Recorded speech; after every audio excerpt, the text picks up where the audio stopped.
What are the harsh truths and dark side of moving to European countries in general that none ever talks about? Yes, even in cases where you are racially ethnically similar. Myself, as an example. Both parents are Greek, lived in Greece. Moved to the US a few years before I was born. I grew up in a weird cross-culture situation. I learned both Greek and English when learning to speak. Spent a lot of time back and forth between countries, summers in Greece with extended family. I felt a lot of confusion and resentment about my identity and where I belonged. Every time the plane wheels touched down on Greek land, I had an overwhelming sense of coming home. When I had the opportunity to digital nomad in Greece, it was far different from what I expected. Keep in mind that I am 100% ethnically Greek and fully fluent in the language. The only tip-off is a slight accent. However, every day I was interrogated. Where are you from? What are you doing here? Dude, I'm just trying to buy toilet paper, leave me alone. It was usually curiosity, not hostility. But it wore on me. It felt like constant rejection via a million paper cuts. I can only imagine how rejecting it feels if someone is of a different race or otherwise physically stands out. If I went to, say, the Netherlands, I would not expect to be accepted. I am not Dutch nor can I speak the language. So, my homeland, the place where I am ethnically, racially, linguistically homogeneous. The place where I should have lived, except for the stroke of fate that geographically shifted my parents. That place rejected me. I'm from a Latin American country, currently living in Ireland. In my country, moving abroad to the EU is considered as a sign of success, but the truth is that moving here doesn't automatically mean your quality of life will improve. I've come to learn that even rich first world countries have many issues and outdated ways of dealing with things. The state of healthcare here is what baffles me the most, I think. In my home country we have fairly decent public healthcare. It is far from perfect, but it works. Here in Ireland both public and private healthcare is so lacking. I think moving abroad has made me appreciate some things about my country and culture that I used to take for granted. That being said, I do love my life here and I do not regret moving at all. Yo, what's up? It's Digital Danny here. You already know, the ultimate digital nomad, living the dream, globetrotting, making money while you sit in your cubicle. But hey, even legends like me need a little help sometimes. So here's the deal. I need you to hit that like button, smash subscribe, and get this, click on my Amazon affiliate links. I know, I shouldn't have to ask for help, but the game has changed. My dropshipping empire is about to blow up, and I need some quick funds to push it to the next level. Oh, and don't worry, you don't even need to buy the stuff that I recommend. Just click the link, buy anything on Amazon, and boom, a piece of the pie comes my way. Easy, right? You're helping me build my business, and you get to feel good about contributing to the next digital mogul success. Win-win. Now do your part. No matter how much you love it, or how many connections you have, marriage, kids, job, etc., you will always feel slightly out of place. And worse, once you've lived abroad, whenever you go home, visit where you're from, you'll always feel like a stranger there too. It sucks, but I still wouldn't change it, of how mentally tiring this is. I moved countries in September last year and today I'm so exhausted that I'm on the edge of not even getting up from the bed. Lucky summer vacations are close so I'll manage to rest fully. But yes, if I have to squeeze up everything I experienced, I would say it's mentally tiring. A lot. You think that's rejection? You're Greek. You should be more than used to Greeks asking questions like that. And yes, it's genuine curiosity. I'm Greek too and I can't ever see a situation where those questions could be taken as rejection. It's in our DNA to ask and be nosy. I think people don't understand how much it shows you grew up in another country. From the facial expressions and clothing to the music taste and cultural values, your culture is the country you grew up in, not your parents' ethnicity. This example doesn't apply perfectly to me because I'm not ethnically Dutch, but even though I speak the language and come from another European country, I still get awkward moments of silence when people expect me to give feedback and I just nod, so they think I disagree lol. I still find that Dutch people smile a lot, while they think I look so dangry, and my mind almost blows when I see they don't walk under a shadow on a sunny day. You are likely to be friends only with other foreigners, and you will all complain on how you don't belong there and possibly nowhere else. Live overseas long enough and you will also say the same about your home country. Still, better than be stuck in the same place your entire life. I think this one is so hard to get across to Americans who live in some sort of fantasy and think living in Europe will fix everything for them. I'm happy that I moved, but it is extremely mentally draining at the same time. In America I can move wherever I want, get any job that I want whenever I want, access credit, etc. Being a non-EU citizen can be an uphill battle. Even if I'm well qualified, they don't want to deal with a non-EU citizen. If I lose my job, then it's tougher to find a new one. I'm like pre-exhausted thinking of all the bureaucratic processes I have to go through to change my residence permit soon. Even the smaller things. I'm turning in my master's thesis tomorrow, and through the whole process, I realized that if my laptop broke, I would have to pay for a new one in full immediately because my residency status means I can't finance any sort of purchases. Found this out when I tried financing teeth aligners, even though I had plenty of income to cover the monthly payments and a down payment. There's so many layers to this mental exhaustion that people don't always grasp. In your home country there are so many less barriers to doing things and living. I wouldn't say it is rejection, just genuine curiosity. People can tell by your accent instantly that you didn't grow up there, yet you probably speak excellent Greek. This is a very unusual thing that most Greeks have never encountered. They are curious. I also grew up as an expat and had the same reactions in my homeland and now in a third country and do not at all feel rejected. I accept it for what it is, curiosity and interest. Being different bad, the way you grew up is a part of you, and being different from all the other Greeks is something that enriches you as a person. I think people outside of Europe romanticize too much Europe and have an outdated view of how well poorly Europe is doing. By outdated I don't mean 50 years ago but only 15 years ago. The harshest trust is that quality of life in Europe has been on a downward trajectory, and there is no way out. Europe and the US were pretty much on par until 2008.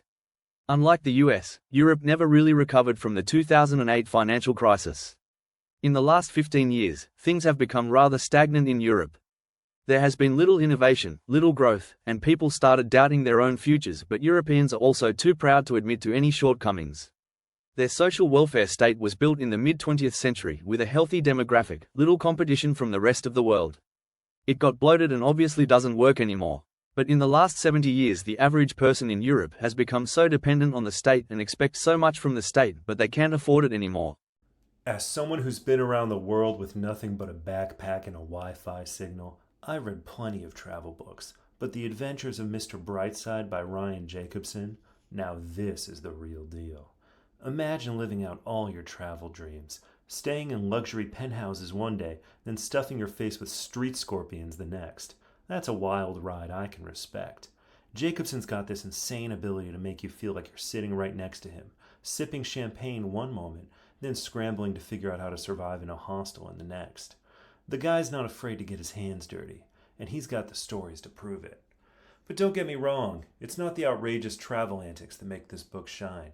It's the way Jacobson finds humor in everything, from getting hit in the face by an elephant, seriously, who does that, to losing himself in the chaos of international travel. His writing style, hilarious, relatable, and exactly what you need to keep flipping pages while planning your own escape from the 9-to-5.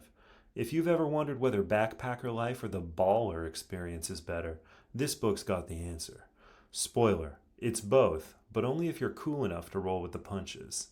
So yeah, if you want a mix of real travel insights and laugh out loud moments, pick this up. Trust me, your next layover will thank you. Digital Danny signing off, professional wanderer, Wi-Fi whisperer, and lover of all things ridiculous. Link in the description. An Indian in Scandinavia. Just like you may have to give yogurt for your white friends and colleagues to make the spicy curry go down their throats, you'll have to water down your personality, your identity, and in the end yourself if you really want to be part of the INGROUP. If you do it for a while it gets easy being there, but then when you go back to India, you find it hard to be completely yourself again. No one prepares you for it. But finding a middle ground of your own self and your identity will become the constant lifelong struggle if you choose to uproot yourself and plant yourself in a foreign soil. This is specific towards families with kids, but I think a lot of people underestimate how difficult it is to move with children. Even before you get into the whole putting kids into a new school system in a new language bit, there are lots of general parenting difficulties. Things like navigating the medical system while trying to keep your child up to date with vaccinations, accessing early intervention and diagnostic services in a language you don't speak, trying to arrange childcare, etc. And when it comes to language acquisition, some kids pick up the language just fine, but some do not, and the older they are the harder it gets. Even if you move when your kids are young, often just sending them to school isn't enough if the rest of their life is in an expat bubble. A lot of parents, and kids, struggle with entirely different school systems. This is a really common complaint about the German school system. With the exception of cosmopolitan cities, I'd say that this holds true everywhere in the world. It should be clear, though, that you can do whatever you'd like. You'll just end up being more successful and happy if you assimilate to surrounding cultural values. I actually don't really see this as a negative, either. It's not like our values or tastes are born with us. They develop with our cultural surroundings, and we can and should challenge them all the time. One way to do that is to submit to a new set of values and see how we like it. In addition, I don't know why I would willingly choose to live and remain living in a given place while steadfastly refusing to live according to their values. It sounds like the surest route to unhappiness and failure. European countries can be very xenophobic outside of certain hubs: London, Berlin, Lisbon. European cities can either be very safe or very unsafe: London, Paris, Frankfurt, around station. Actually, French cities are an absolute shambles. Public services are suffering in most countries: education, healthcare, judiciary, policing. Taxation is high and doesn't reflect great public services. Lack of culture. Now I'm going to get flamed for this one, but we live in a small French city, and there is no real culture. No café bistro Paris style. No real events, no real sense of community. It is quite boring and sad. Housing crisis. Go on Idealista for Spain or Le Bon Coin for France and look for properties. They are all going for 2 or 3x what they are worth sales price, and 1.5 to 2x the rental value, if not more. Many ads are also seasonal only, as June to July August they rent on Airbnb for 3 to 10x the price depending on the location. It is sad.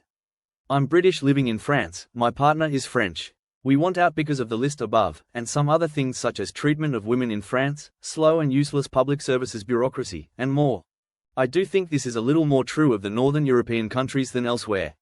I'm thinking the Sweden, Denmark, Norway, where people tend to have a set friend group they grew up with, maybe college, and then they're done.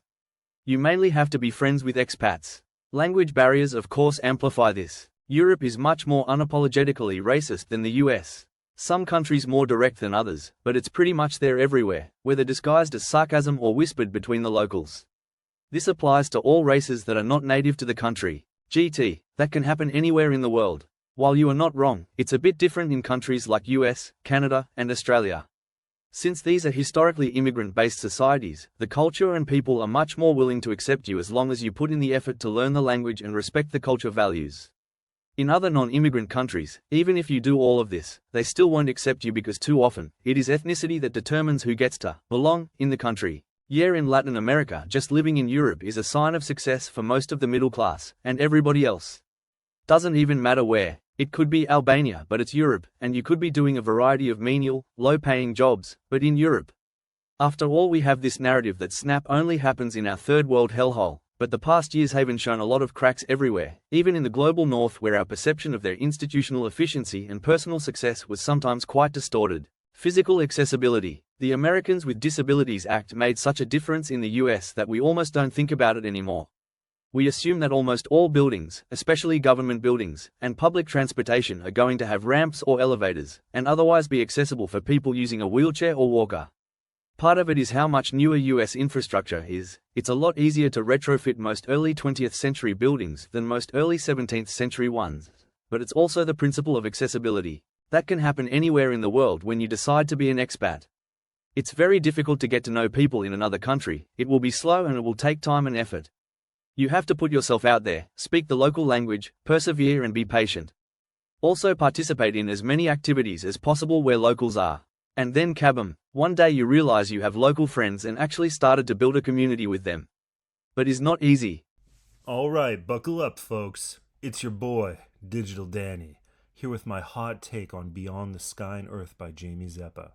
Now before you roll your eyes and think, oh great, another travel memoir, let me stop you right there. This ain't your average backpacker blogging about sipping artisanal coffee in Bali. Nah, Jamie took things next level by heading off to Bhutan. Yes, Bhutan, where Wi-Fi is probably considered a dark art.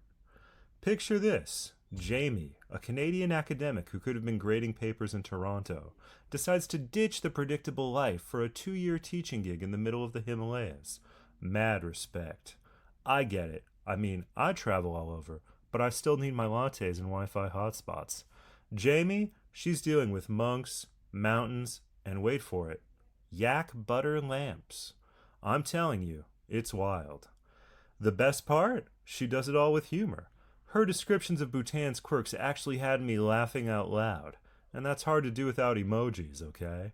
There's night hunting, buses that smell like they've seen things, And let's not forget dysentery danishes. I don't even know what those are, but I'm already starting to feel like I'm missing out. And don't get me started on how she gets deep into the culture. She's not just sightseeing. She's out here learning Buddhist philosophy, reflecting on her life, and even converting to Buddhism. Think Eat, Pray, Love, but with more yak and fewer Instagrammable cappuccinos. It's honestly refreshing to read about a place where life's pace isn't dictated by 5G networks. If you're looking for something that makes you appreciate the world outside of your feed, this is it. Jamie's writing is so real. You almost forgot you're in a digital age where Bhutan's mystical vibe would probably crash your data plan. So my final take, Beyond the Sky and Earth is for adventurous souls who want something more than a digital detox. It's a trip, literally and spiritually. Download it if you're feeling like your next adventure should involve something a little more meaningful than just swiping right. Remember, my affiliate links are in the descriptions. Go to Eastern Europe and see that it's a paradise of amazing nature, tasty rich food and some of the friendliest and most authentic people who will be more hospitable and accepting of you than any Dutch or Swedish person ever will be. Especially villagers. From another Indian in Scandinavia, I love it here and I can feel like I can express myself so much more. I grew up with AD and a pinch of autism, and India was awful growing up. The calm and peace here has really helped me be myself, which I couldn't dare do in India. Multiple friends have been sexually assaulted both verbally and physically, with a few having been full-on raped. Walk past the wrong group of men, usually from the same ethnic group, and you will get wolf-whistled, insulted, and potentially followed. Happens regularly to friends of mine who have to walk to public transport from their place of work, both during the day and at night. The stats say anything from 1 in 3 to 1 in 10 sexual assaults is reported and taken seriously by the police. That is how bad it is. I've lived in Angers, Nantes, Rennes, Lyon, and Paris. Have seen it happen in each of these locations. In Lyon, got beaten to a pulp twice for stepping in. Once for a woman who was trying to get away from her violent husband.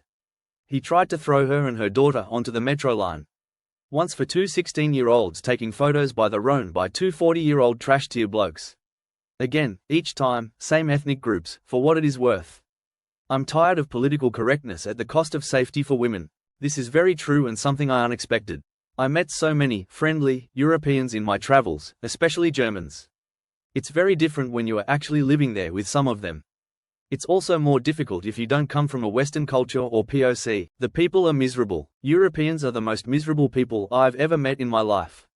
I've lived in 3 countries and visited almost every country here, and it never fails to amaze me how people are rude to each other and find any small reason to be rude.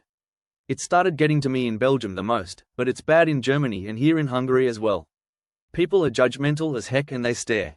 It's a trip. I'm still having a good time though. Yo, what's up, legends? It's your boy Digital Danny coming at you from Ibiza with another absolute banger of a recommendation that's going to level up your entire life. Alright, first of all, you're looking at these bad boys. The Sony WH-1000XM4 noise-canceling headphones. I mean, come on, do I even need to say anything? Premium sound, top-tier noise cancellation, and the best part, you can finally drown out that annoying neighbor's dog barking at 2 a.m. Or, your own inner thoughts. Either way, I'm obsessed. Now here's why you need them. First, dual device pairing. Yeah, multiple devices. So you can switch between your phone call with Karen from accounting and your Spotify without lifting a finger. Flex on your friends, make that seamless switch, and boom, you're back to ignoring work calls like a pro. And get this, 30-hour battery life. That's right, 30 hours. That's basically a full day of me ignoring the real world while jet-setting around the globe pretending to work. You charge these puppies for 10 minutes, and boom, 5 hours of playback. Perfect for my quick sprints between sipping overpriced cappuccinos and finding myself in exotic locations. And the noise canceling? Bruh, it's like putting the entire world on mute. You think your ex can break your concentration now? Nah, chief, not today. Speak to chat mode? Forget it. I'm ghosting mid-convo without even touching those. Touch controls on the ear cups, so you can adjust the volume and skip tracks just by swiping. It's like the future is now, and naturally, I'm living in it.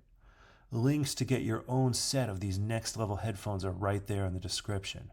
Don't be that guy still rocking the free earbuds that came with your phone. Get yourself a pair and thank me later when your life sounds as premium as mine. Digital Danny out. Link in the description.